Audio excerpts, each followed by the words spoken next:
magnets have different qualities that are important. The first feature of a magnet that we need to look at is the magnetic field. Magnetic fields are invisible lines of force that surround the magnet. They're invisible, which means we can't see them, but we know they're there because we can uncover them, so to speak, by outlining them with magnetic material like iron filings. The magnetic pole is where the magnetic field is the strongest, and all magnets have two poles, a north and a south. Even if it's a horseshoe magnet or a circular magnet, it still has two poles. A magnetic domain is what makes a magnet a magnet.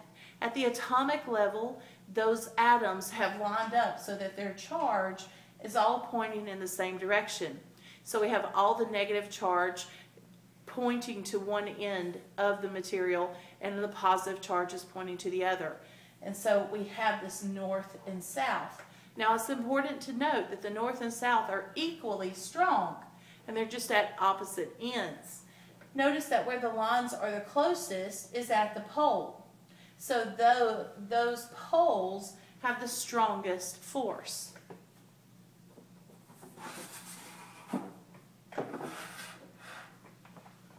We have different types of magnets that we can talk about now. We have temporary, natural, and permanent. Now, a natural magnet is the same as a permanent magnet. It's just that it occurs naturally. A permanent magnet can be anything that keeps its magnetic domain over a long period of time. A temporary magnet is anything that loses its magnetic qualities quickly. So if I take a paper clip and rub it along a magnet, then that paper clip, after I have stroked it on the magnet, will be a magnet itself and will be able to pick up another magnet. But it will only be able to do that for a short period of time. I can also take other strong magnets or electric charge and put molten iron inside a mold and let it cool in the presence of that electric field, and that will create a permanent magnet. Now this natural magnet is a lodestone, and that lodestone is something that occurs naturally in the Earth's crust. And years ago, before we even had the ability to make our own magnets, people understood this quality of this lodestone and how it was able to spin and point to the same direction on the Earth all the time. And sailors would use that as a navigation device when they could not see the stars. Now, we're going to make permanent magnets with iron, nickel, or cobalt. Now, stainless steel has iron in it, and that's the reason steel is also going to attract magnets. We call any material that is able to have this magnetic quality a ferromagnetic material. Ferro means iron in Latin, and magnetic, obviously, is talking about the magnetism. Now, in the Earth, we have a mineral called magnetite, and it is that magnetite that makes up the rocks of lodestone. We use these different materials to make compasses, and those compasses are attracted to the magnetic poles of our Earth.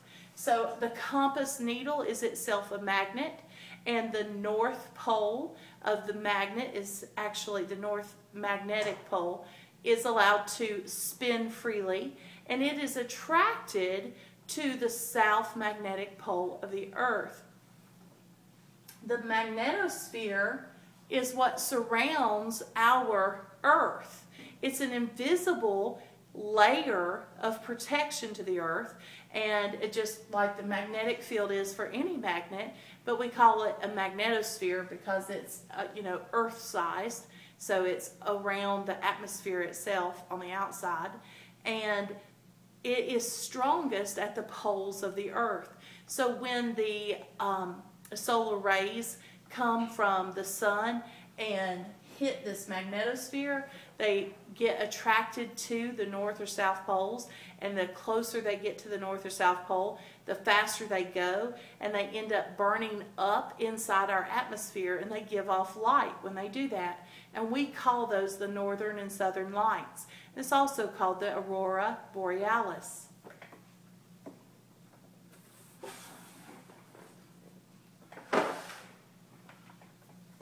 Now, electricity and magnetism together can give us electromagnetism.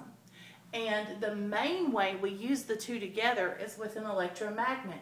An electromagnet is a temporary magnet because when you run out of electricity, the magnetism will go away.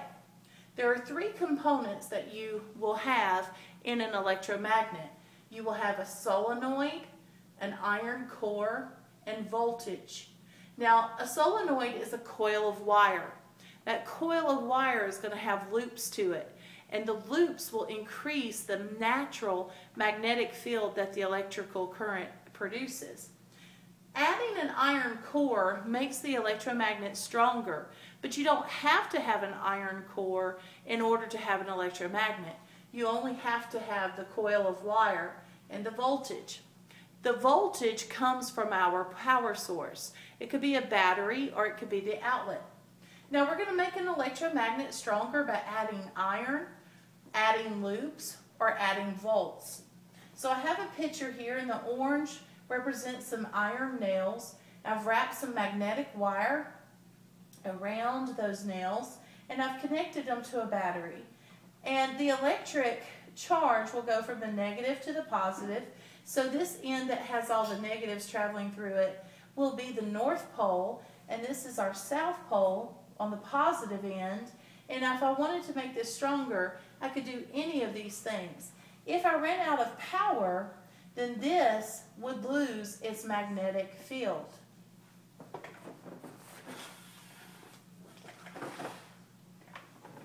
We use electromagnets in several different important devices.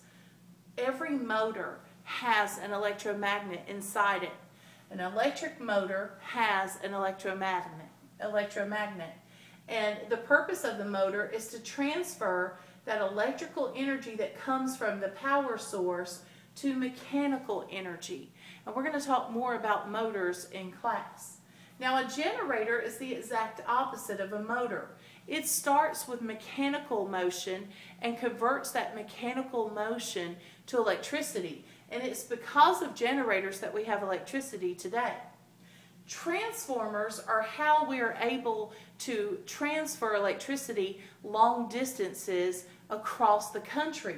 It's also how adapters work for our electric devices. And we're going to talk more about those in class as well. And any type of meter that we connect in a circuit uses an electromagnet inside it to detect the charge, whatever charge it's looking for. If it is electric charge, we can use either a galvanometer or an ammeter. And if it is voltage we're looking for, we can use a voltmeter.